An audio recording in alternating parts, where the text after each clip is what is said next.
بسم الله الرحمن الرحيم. اهلا وسهلا طلاب الاعزاء طلاب الصف الثالث الاعدادي استكمالا لحل تدريبات درس خصائص التيار الكهربي.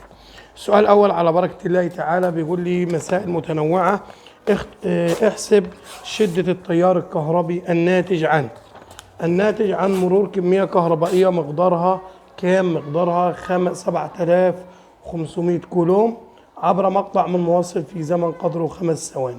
يعني انا كده يا اولاد عندي كده بمعنى صح عندي الكميه الكهربائيه هنا بكام؟ الكميه هنا ب 7500. اقول له كده يا استاذ الكميه كاف بتساوي 7500 كولوم، تمام، عبر مقطع من موصل في زمن قدره 5 ثواني. الزمن ب5 ثانية.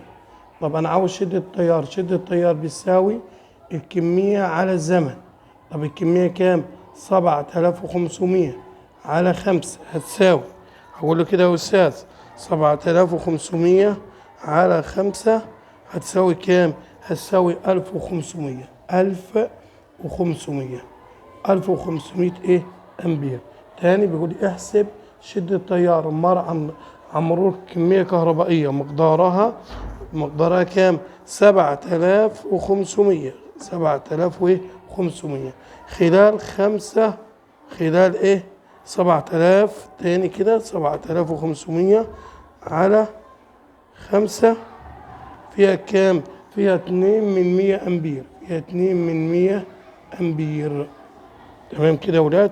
ده حل السؤال ايه؟ الأول. يبقى أنا عشان أجيب شدة التيار الكهربي يا ولاد، عشان أجيب شدة التيار الكهربي لازم أقسم الكمية على الزمن. السؤال الثاني بيقول لي احسب شدة التيار الذي يعبر عن مرور كمية كهربائية مقدارها 5400 كولوم عبر مقطع خلال 5 ساعات. طب خلال 5 ساعات لازم أنا أحول الساعات دي لثواني، فهضرب كده الخمسة في 60، 5 ساعات في 60. تمام كده يا ولاد؟ هقول له 5 في 60 هتساوي 300. تساوي كام؟ 300. تمام؟ 300 ثانية. بعد كده أنا عاوز شدة التيار، يبقى شدة التيار هقول له ت بيساوي كاف على زين. كاف بكام؟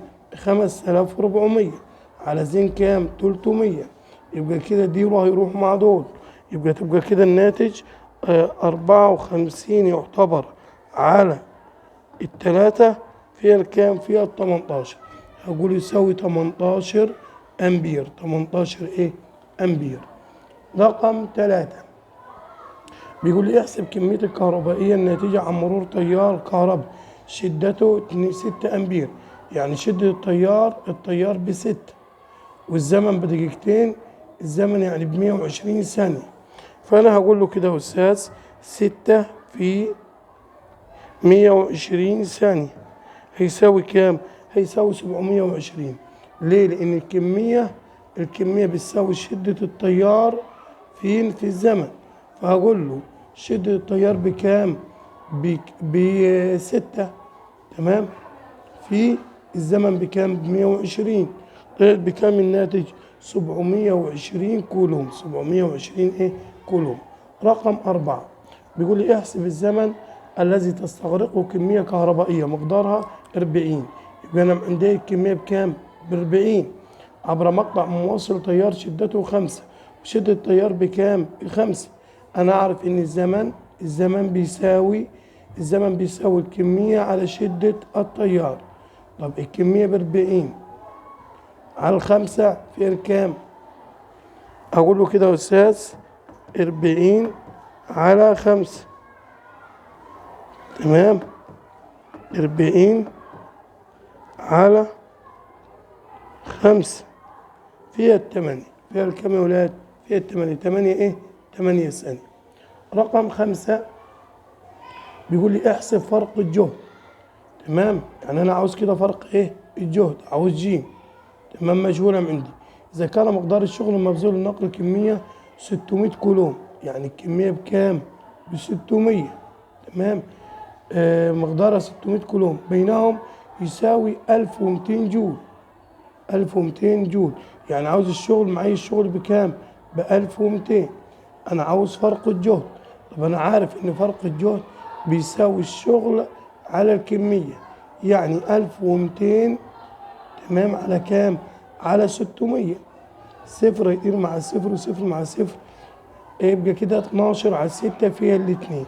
اتنين ايه يا استاذ؟ 2 فولت، لان فرق الجهد بيقاس بيه يا بابا بالفولت. رقم 6 بيقول لي اذا كان فرق الجهد بين طرفي موصل ب3 فولت، يعني معايا فرق الجهد ب3، احسب مقدار الشغل. يبقى هو عاوز كده الشغل مجهول عندي، تمام، لنقل شحنة كهربية مقدارها 5 كولوم. يبقى هو معاه الكمية بكام؟ ب5. أنا عاوز الشغل. الشغل بتساوي إيه؟ بتساوي فرق الجهد في الكمية، تمام. طب فرق الجهد بكام؟ ب3 والكمية ب5. 3 في 5 ب15، 15 جول. طب رقم 7 بيقول إذا كان فرق الجهد بين مصدر التيار الكهربي 15 فولت، يبقى فرق الجهد ب15 فولت، تمام. معايا الكمية مجهولة. عندما يبذل هذا المصدر الكهربي شغل مقداره 510، يبقى الشغل كده، الشغل بكام؟ 510. أنا عاوز الكمية. طب أنا عارف إن الكمية بتساوي شغل، يعني شغل على فرق الجهد. طب الشغل بكام؟ ب510 على 5. يبقى أنا هقول له كده يا أستاذ، هقول له 510 على 5 هتساوي كام؟ هتساوي 102. تساوي 102.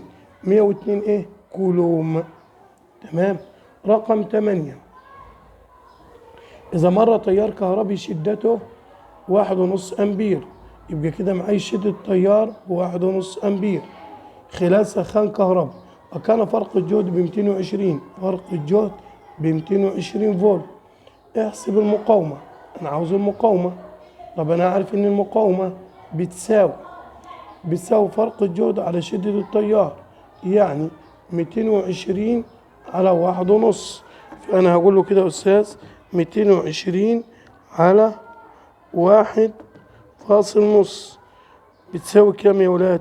هتساوي 146 تاني كده يا ولاد، أو 147.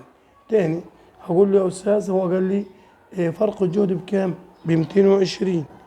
220 على 1.5، تمام. تاني 220